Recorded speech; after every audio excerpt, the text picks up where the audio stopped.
往聲西講不變規矩，看你困於陰影裏，站在伏見鳥居下淌淚，遠方交戰天與地圍繞着誰，龍安似呼聲水，最終等你來到又怎面對？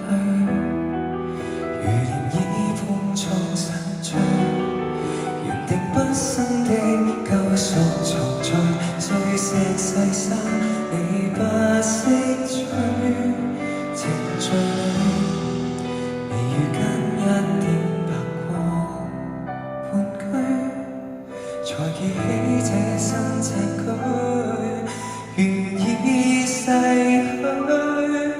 何解常有數之不盡遺下的心際，還未解常有苦心積累遺恨比重大，縱是兩心崩壞，就算各奔天涯，而故居的花有它的祝福，為何沒試着了解？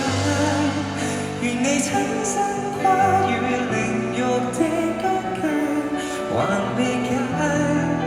願你感恩生命活着是偉大，誰原諒你終此一生自判失敗，這宇宙無結界，它會在來世裡擁你入懷。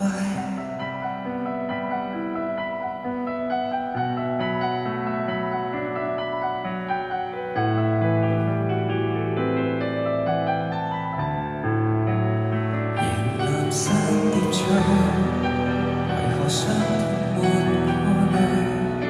原定安撫的說話，來自四面八方，你不聽取。